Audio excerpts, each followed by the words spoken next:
So, Malaysia gave Binance an ultimatum to ask them to shut down their operation in 14 days from the 1st of August. This means that on the 14th onwards, they are supposed to completely stop operating from Malaysia itself. And also because of this, many people have been texting us, asking us questions, what should they do, what can they do, where should they go and stuff like that. As we know, many people have been getting into crypto investment, and Binance is actually the largest crypto exchange in the world. Just a quick scroll through, right, and you'll find that Binance actually has about 13 billion USD being traded, if I'm not wrong, on a daily basis. And their second runner-up, the second largest crypto exchange, only has about 2 to 3 billion traded a day. So that's a lot of money involved, and I wonder how much of it actually comes from Malaysia. But anyway, it looks like to me Binance is really having a bad streak of luck lately, because not just in Malaysia, Binance is also being banned in UK, it is being banned in Ontario, and at the same time right now, quite many EU countries are issuing warning to Binance saying that they are running their operation illegally in their country. Most of the government are concerned about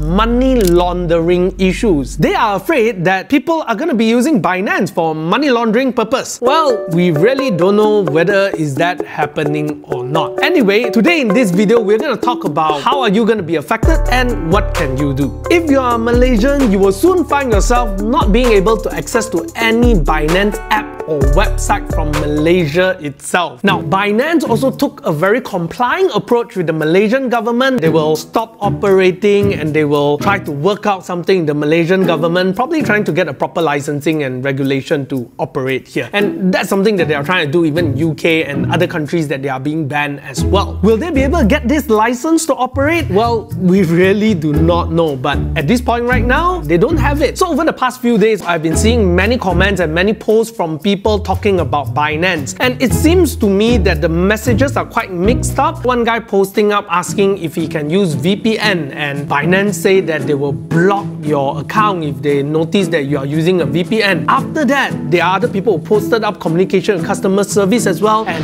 it seems that customer service say that it is fine, and then again after a while you see another guy posting saying that it's not fine. So the messages are quite mixed up at this point, and I personally think that being such a big company operating for so long, having so many customers here, and suddenly being blocked, I believe they themselves also are not really sure how to go about with it, and communications will definitely be unclear at this point. I'm so confused. These are confusing times. So how are Malaysians going to be affected by this? Now, there's only two kinds of people. The first kind who do not have a Binance account. If you don't have a Binance account, you're not really affected, firstly. Unless you plan to open a Binance account, then yeah, you won't be able to open. In my opinion, if you already do not have a Binance account, I would not consider opening a Binance account at this point because everything is uncertain. I would actually just go for other exchanges. Second, for people who already have a Binance account, and these are people who are really concerned, can I still do transaction? Can I still trade on your market? Can I still withdraw money later? Well, this is something that we definitely have to talk about. Firstly, I would like to acknowledge that there are certain things that I'm going to say here may not be entirely accurate, because at this point right now, as we say, the communication is unclear. You know, even when you ask Binance themselves, they can't give you an exact answer.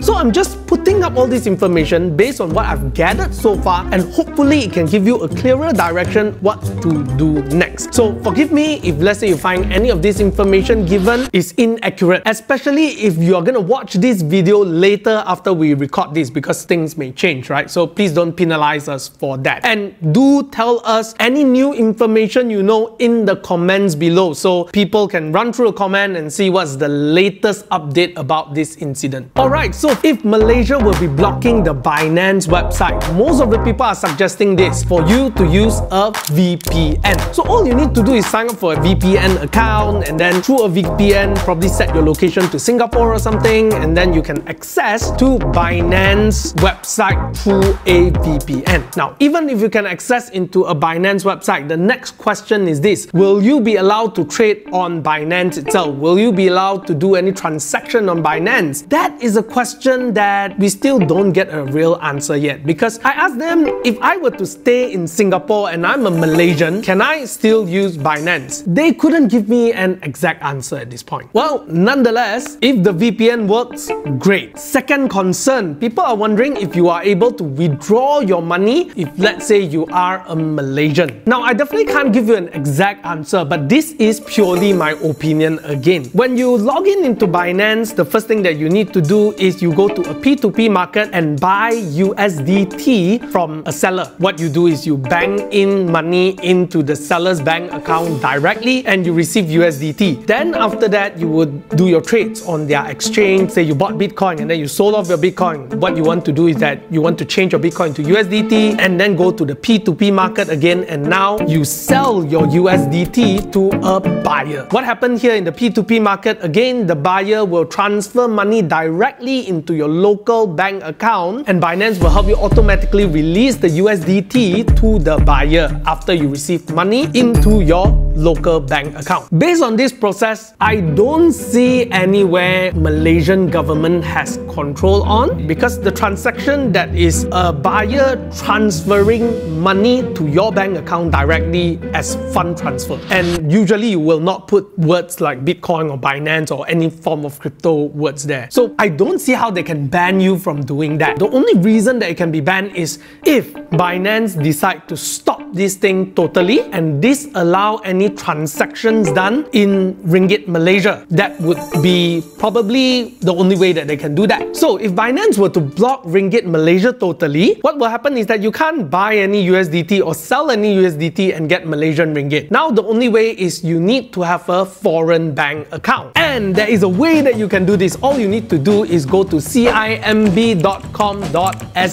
and open a Singapore bank account with CIMB. Voila, now you got a Singapore account. And next time when you want to do any transaction through Binance, all you need to do is use your Singapore account to receive money and pay money. That's all you need to do. Now, having said that, I'm not encouraging you to do anything that is non-compliant to Malaysian law. I'm just saying that these are the different ideas that people are using to play around. But will this really work by then? I'm not really sure actually, because I'm still waiting for a reply from the customer service. We need to check with them whether is this possible or not. But yeah, I haven't got my reply yet at this point. So when I get the reply, I'm gonna update you guys in the comment below as well. So do come back time to time and check the comment below. Now, this is if you really insist on using Binance. However, again, one personal advice here. I personally think that it may not be the best time to use Binance right now because everything is so unclear. Binance themselves can't really give a very clear direction of what needs to be done and how will they implement this block right now. I personally think that if you do not want to worry, you do not want to take the risk, the best way that you can deal with this is just sell all your coins, change it into USDT and transfer it to another exchange. That way you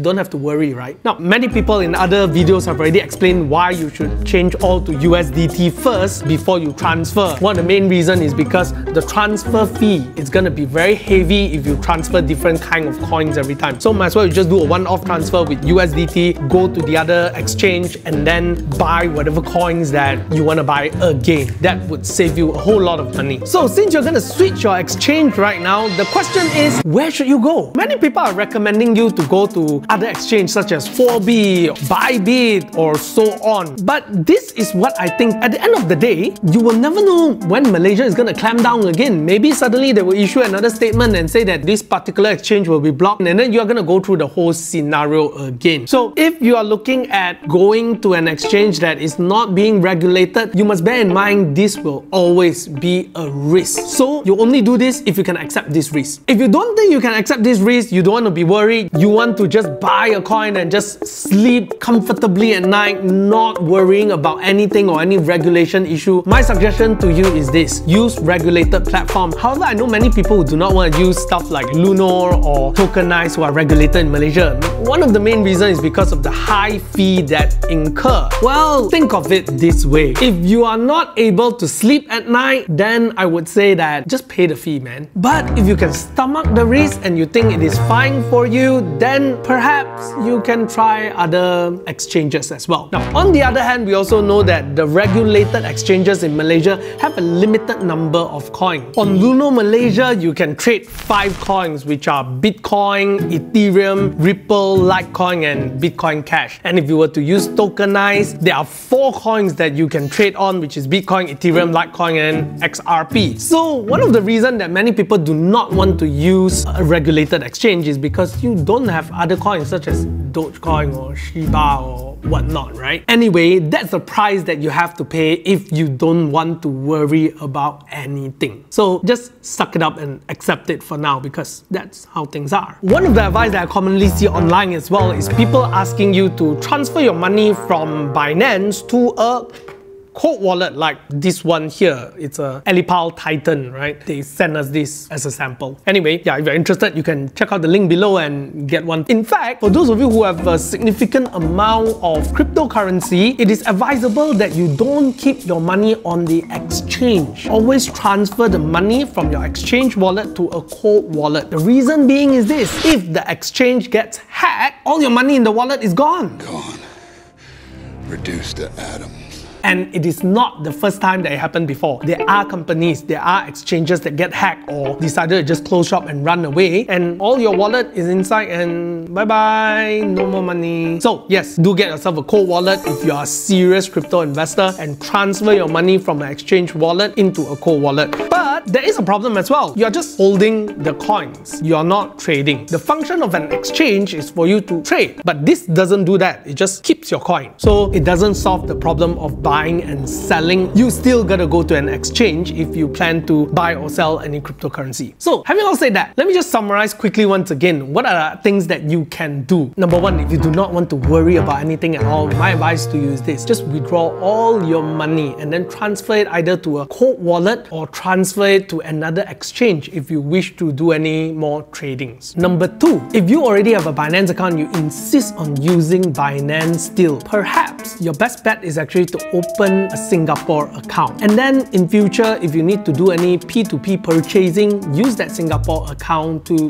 do the work. Number three, again, if you insist on using Binance, get yourself a VPN. That way you can bypass the blocking from a country. Now finally, having all said that, these are all the different methods that you can use, but personally, I would choose to withdraw from Binance at this point because they can't really give me a very certain answer of what needs to be done. I don't really like this part about worrying. So although Binance does offer the lowest fee and other exchanges tend to be a little bit higher, I'd rather pay a little bit more for a peace of mind. By the way, there's one way that I've been using to make money on the cryptocurrency is through staking, liquidity mining, and all these kind of different ways. The idea is to use your coins to work for you, kind of like investing your coins. And the thing that I'm using to do this is CakeDeFi. CakeDeFi is a DeFi platform, basically decentralized finance platform. Okay, we are not going to go into the jargon of what it means and everything all, but for those of you who do not understand what it is, think of CakeDeFi like your local bank, but it is decentralized. So what you can do on CakeDeFi is just almost exactly like what you will do in a bank. You save money, put it into FD, buy investments to make your money work for you. And in the case of CakeDeFi, they have different products that allows you to use your coins to generate cash flow for yourself. And the products they offer are like liquidity mining, staking, lending, freezer, yeah, stuff like that. Basically, put your coins there and it's gonna generate cash flow for you. And the returns on CakeDeFi can be really very lucrative. For example, if you were to use your coin for liquidity mining and you put your money in the pair for BTC and DFI, your annual yield can be up to 69.78%. Yes, 69.78%. That is even better than you trade yourself, because if you trade yourself, you may end up losing money, right? Yeah, you get both capital appreciation of the Bitcoin and at the same time you get the APR as well. And that sounds fantastic. fantastic for me. Definitely, it is not as simple in terms of the technicalities of it, but that's just a general brief idea of what you can do on Cake DeFi. And probably stay tuned, because one day we'll probably make a video about Cake DeFi, right? So stay tuned if you want to know more about Cake DeFi and if you want us to do a video about it, do write down in the comment below. If you like this video so far and you're a fan of cryptocurrency and at the same time you would like to support our channel, you can check out the link to open a Cake DeFi account in the description below. And after you successfully open an account and you refer a friend, you will get 50 USD and your friend will get 25 USD when they successfully open an account. On top of that, after you sign up, when you deposit $50, you will get a $20 worth of DFI in your account. So that sounds like a fantastic deal to me. If you like it and you like our channel, go click the link below.